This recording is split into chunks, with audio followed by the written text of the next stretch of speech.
In April 2027, the rules on your ISA and your pension are changing. And if you don't move before then, it could quietly cost you thousands. Most people in this country have no idea it's even coming.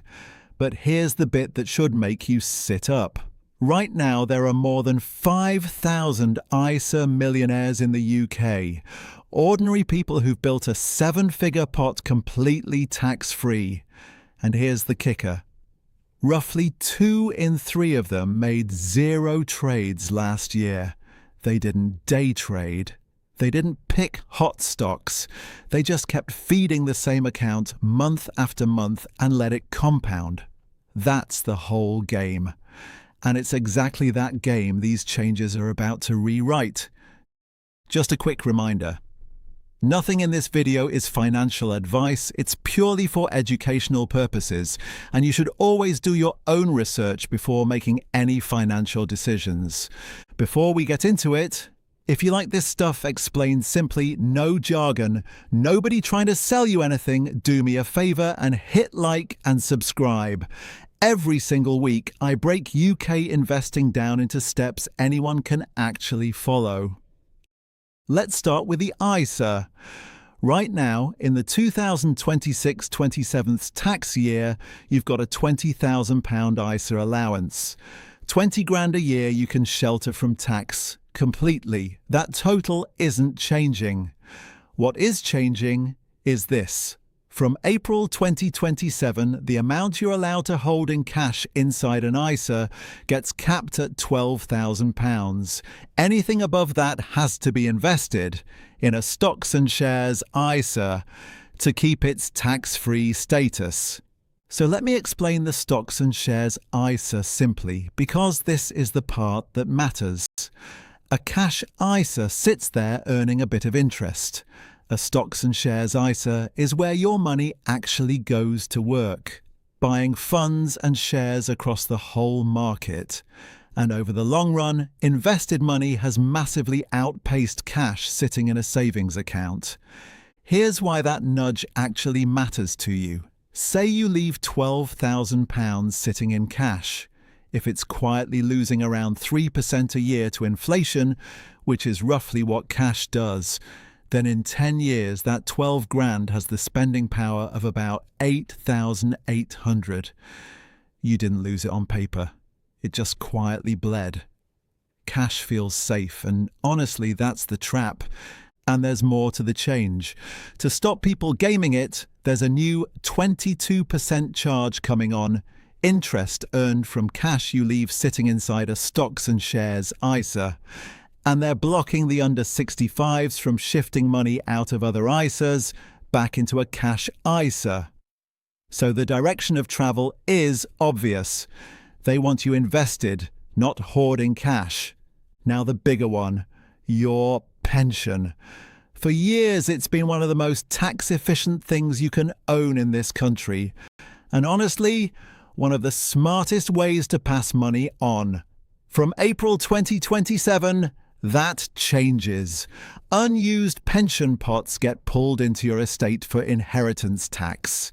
In plain English, the pension you don't spend could get taxed when you leave it to someone, in a way it simply wasn't before. And there's a second one landing in 2029. If you pay into your pension through salary sacrifice, which loads of employed people do, anything above £2,000 a year stops being exempt from national insurance. So a perk a lot of 9-to-5ers quietly lean on gets trimmed.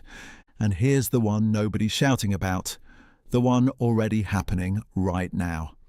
Income tax and national insurance thresholds are frozen, and that freeze now runs all the way to April 2031. Sounds boring. It really isn't. Your pay rises with inflation, but the tax bands don't move. So every year, more of your income gets dragged into tax or pushed into a higher band, even though you don't feel a penny richer. It's a tax rise that never gets announced as one. And look, I can't control that, and neither can you. This is exactly where I've learned to think about money the way an athlete thinks about training. You don't control the weather on race day. You control your preparation. You can't control the Chancellor or the freeze or the ISA rules. You can only control your response, the accounts you use, and the consistency you bring every single month.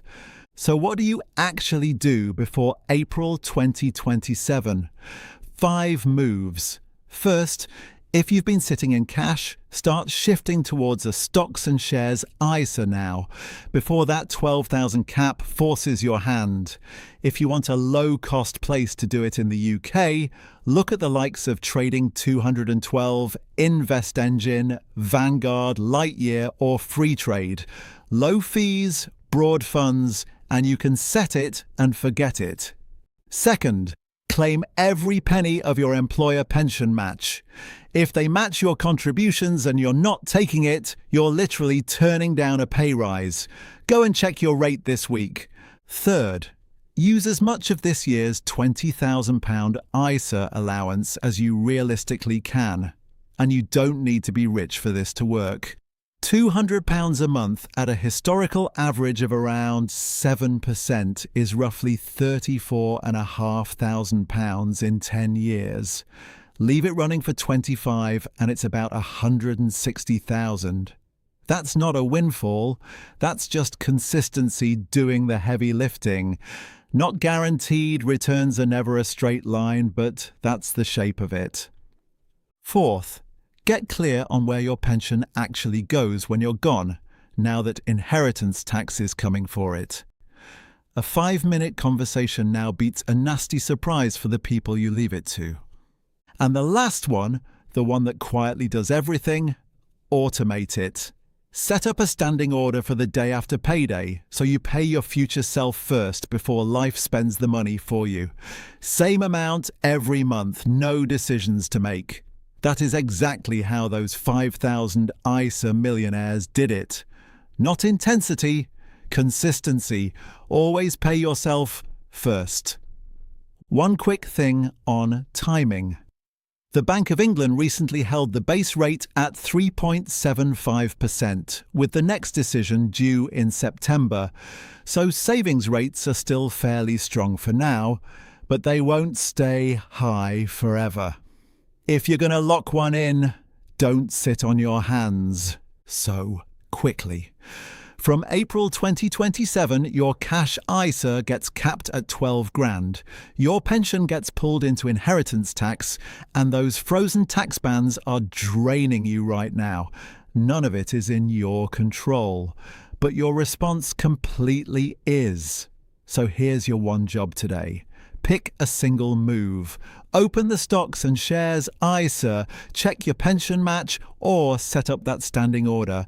Just one.